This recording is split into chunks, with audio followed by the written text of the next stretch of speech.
Maundy Thursday. Monday, Maundy, Thursday. I'm going to tell you what it all means on this Thirsty Thursday night, a very fateful night in Holy Week. The Lord be with you, and I just want you to grab a hold of the word that I'm going to share with you on today because it is so critical in our Holy Week celebration. Well, good morning, everybody. It's time for Morning Manna. And man, do I have a word for you. What a night. What a night. You ever had a full day and a full night? Well, that's exactly what Jesus had on this Maundy Thursday. Maundy Thursday. And I just want to break it all down to you. But before I do that, I want to just welcome some people to Morning Manna. Just want to say hello to some folk. Good morning, Angela. Good morning, Diane. How are you? Good morning, Betty. How are you? Good morning, Glenn. How you doing, buddy? Good to see you in the house. Good to see you in the house. How's Dallas treating you? Good morning, Peggy. How are you, Shajir? How are you doing, buddy? How are you doing? Hanging in there? You ready for a good worship service on Easter in Pakistan? We're loving on you, praying for you. Good morning, Erica.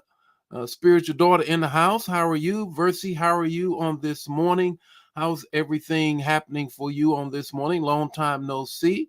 Good morning, Anitra. How are you on this morning? Good morning, my homeboy, Bobby, all the way from Middlesex, North Carolina. Got married in that small little town and St. Bethel, right beside the railroad track. You already know what I'm talking about, Bobby. The white Center Block Church. My God, that's been a long time ago.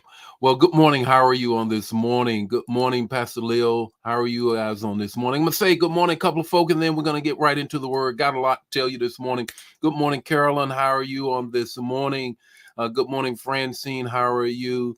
Good to be here. I get what you're saying, Versa. It is good to be here. What do they say? It's good to be seen and not viewed, baby. It's good to be seen and not viewed. That does matter. Hey, look, I got a word for you guys on this morning. Today, of course, today is Maundy Thursday, and we've been walking with Jesus this whole week. We've been walking with Jesus this whole week, and we just really want to share with you what took place on today. I'm going to give you the text to talk to take away. You already know it. I'm going to say hello to a couple of more people, and then I'm going to get into it. And then, how are you on this morning? Patrice, the brand new life changer. Y'all welcome, brand new life changer in the house. Patrice, how are you on this morning? Anna, how are you? Look, let's get into the word. Here it is. It's the text is John 13, 4, 5, and 8. John 13, 4, 5, and 8. It's that whole pericope, that whole section of scripture that talks about this fateful night, this Thursday night, Maundy Thursday. It is a night that is full of intrigue, a night that is full of intrigue. And this is what is going on. And I need you to share it. Share right now because this word is so good. On Maundy Thursday, Jesus has sent the disciples to go ahead and get everything set up. They set up everything in the upper room. In this upper room, they are ready to have the Passover meal. It's in the evening because the Jewish day starts when the sun goes down. They've gone to set this meal up. This is the Paschal meal or the Passover meal, the meal that we find in the book of Exodus. It's the meal that Jews celebrate even now, about their coming out, their deliverance.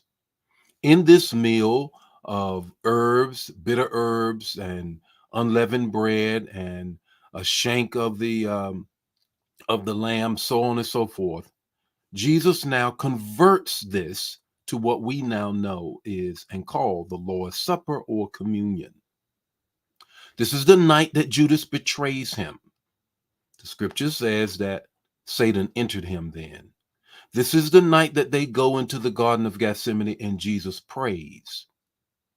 This is the night of the arrest. This is the night that Peter cuts the ear off. This is a full night.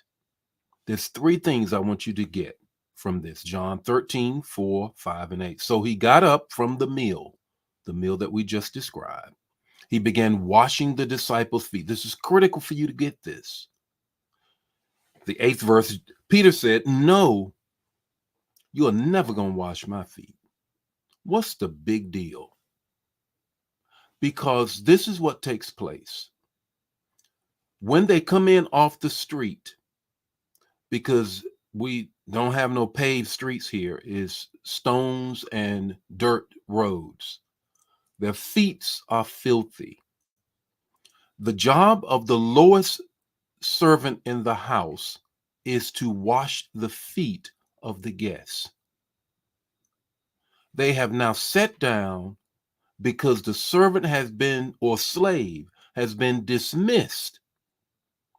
They eat and their feet are not clean, which says that nobody sees themselves in a servant position. No one. Jesus says, hold the phone. Let me send a message to you. Now, here it is. We are hours from his crucifixion, hours from his arrest. Grab this. But he sends the message of the importance of servitude, to serve. Takes off his outer garment, wraps himself with a towel, says, I'm going to wash you all's feet. Peter pushes back because Peter says, you are the person, master, rabbi, Rabboni, you are the person that is our head. You are the lead. How is it that you would do the job of a slave? And Jesus says, you're not getting it, Peter. You're not. 3 years into this, bro, and you still flunking the test. So the first thing I want you to grab is you are saved to serve. Here is one of the last things that Jesus does, is to send the message that we are saved to serve. Get down here and wash some feet, bro. Get down here and wash some feet. The second thing is you're sanctified to serve. You're sanctified to serve. What do you mean by that? Because when Peter gets to Revelation, you know it doesn't take Peter long. He flies off the handle on one hand. On the other handle, he's then like, okay, I'm in. I get it. That's good. He says, now, Lord, don't just wash my feet. Wash me all over. Give me a shower. I mean, just let's wash over. And then Jesus says this. Jesus says, look, you don't need to be washed all over. It's only your feet that is dirty. So it is when you give your life to Christ. When you give your life to Christ, the tracking and the traveling of life itself can cause your feet to get dirty, but you're saved. You are saved. And you got to know that, because the enemy will always try to trick you so you can go get saved again. No, my salvation is secure. I just need to be forgiven of the dirty feet through the day that I've lived. Sanctified to serve, saved to serve. Here's the third thing I want you to grab. You're set up to serve. You're set up to serve. Jesus said, look, I set all you guys up so that you can serve. I got down so that you can get up and serve. That's what it's all about. And those who don't have a servant heart don't need to lead anybody anywhere. What's your takeaway this morning? Your takeaway is this. No matter how full your night is, no matter how much you've been confronted with, serve. Serve. It's the heart of God. It's the heart of God. The Lord be with you today. His face shine upon you and give you peace. If this bless you, bless somebody else. Don't keep it to yourself. Share it. And I hope to see you that are in the St. Louis metropolitan area on tomorrow at 12 noon at Friendly Temple, where we're having the 7 last words.